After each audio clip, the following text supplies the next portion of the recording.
আল্লাহ রাব্বুল আলামিন যখন সাইয়্যিদিনা আদম নবীকে সৃষ্টি করলেন, আদম নবীকে সৃষ্টি করার পর আল্লাহ রাব্বুল আলামিন সমস্ত ফেরেশতাদিগকে বলল, তোমরা আদমকে সিজদা করো। আল্লাহ রাব্বুল আলামিন বলার সঙ্গে সঙ্গে সমস্ত ফেরেশতারা তারা সিজদায় হয়ে পড়ল। ইতিপূর্বে তারা আদমের জ্ঞান গরিমা সম্পর্কে আল্লাহ তাআলার কাছ থেকে জেনেছিল। আল্লাহ রাব্বুল আলামিন বলার সঙ্গে সঙ্গে তারা সিজদায় হয়ে পড়ল। ফাসাজাদু ইল্লা ইবলিস, ইবলিস শয়তান সিজদা করলো না। লাম ইয়াকুম মিনাস সাজিদিন, সে সিজদাকারীদের অন্তর্ভুক্ত হলো না, দলভুক্ত হলো না। আল্লাহ রাব্বুল আলামিন আদেশ করলো, কিন্তু সে মালিকের হুকুমকে অমান্য করলো। আল্লাহ রাব্বুল আলামিন বলল, ক্বালা মা মানাআকা আল্লা তাসজুদা ইয আমারতুক, আমি তোকে আদেশ করেছি আদমকে সিজদা করবি, কোন জিনিস তোকে সিজদা করা থেকে বিরত রাখলো তুই বল।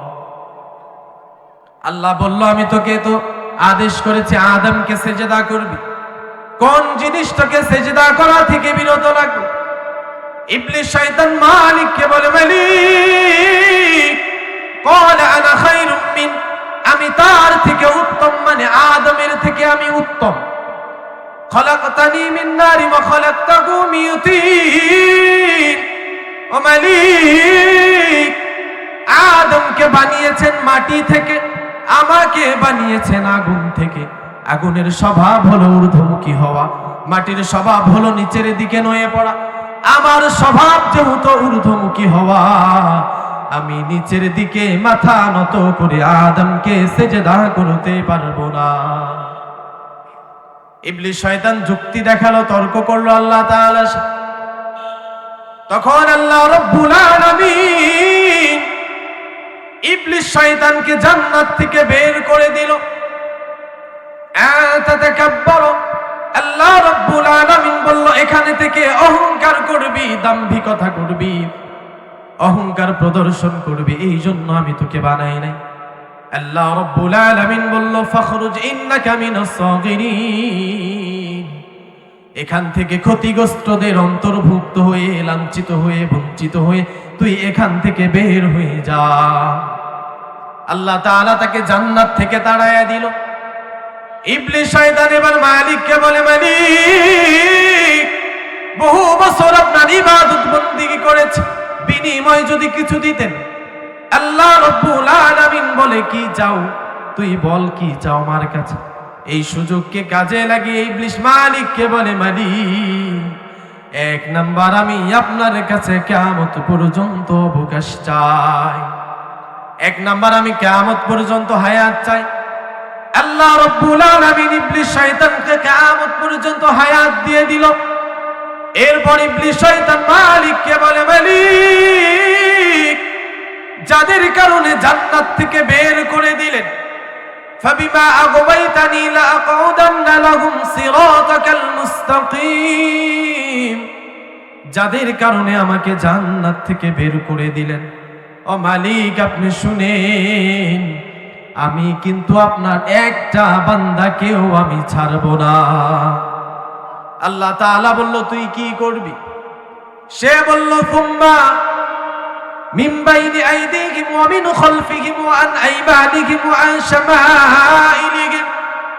ইবলিস শয়তান মালিককে বলে, মালিক আপনার যে সিরাতাকাল মুস্তাকিম নামক সোজা রাস্তা, ওই রাস্তার মাঝখানে আমি বসে থাকব, বসে বসে আপনার বান্দার ঈমানকে চুরি করব।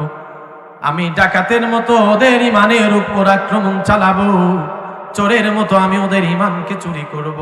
শিরিক বিদআত কুসংস্কার ঈমানের ভিতরে ঢুকায় দিব, গুনাহের কাজ আমি ওদের কাছে সুসজ্জিত করে দিব।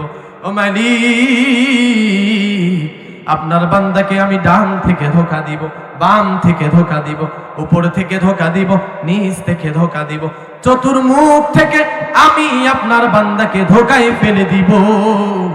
আপনি কাল কিয়ামতের ময়দানে আপনার অধিক সংখ্যক বান্দাকে সেদিন অকৃতজ্ঞ পাবে।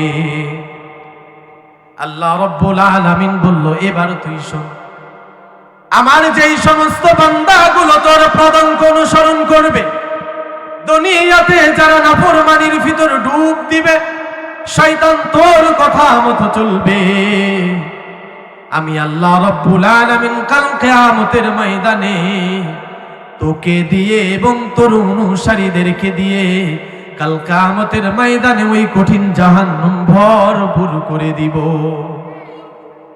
আরে ইবলিস শয়তান, তুই শোন, আমার বান্দাকে তুই ধোঁকা দিবি 40 বছর, আমার বান্দাকে তুই ধোঁকা দিবি 30 বছর, 60 বছর, 70 বছর আমার বান্দাকে ধোঁকা দিবি। আর বান্দা যদি একবার অনুতপ্ত হয়, লজ্জিত হয়, একবার যদি আমি মালিকের কাছে ক্ষমা চাই, তুই যে 30 বছর ধরে আমার বান্দাকে ধোঁকা দিলি, আমি এমন মালিক, আমার বান্দার গুনাহগুলোকে 30 সেকেন্ডে আমি মালিক মাফ করে দিতে পারি।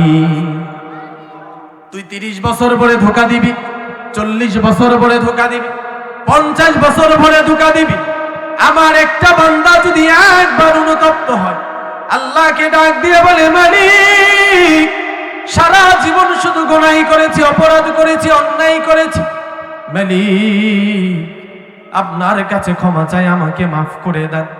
একটা বান্দা যদি অনুতপ্ত হয়, লজ্জিত হয়, সারাটা জীবন শুধু গুনাহ করেছি, গুনাহ করেছি, গুনাহ করতে করতে জীবনটা ভরে গিয়েছে, ও মালিক, গুনাহ করতে করতে হাতটা নাপাক হয়ে গিয়েছে, গুনাহ করতে করতে অন্তরটা নাপাক হয়ে গিয়েছে।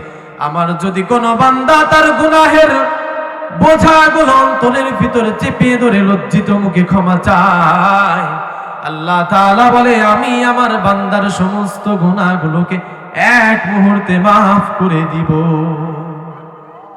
আমার গুনাহ মাফ করো।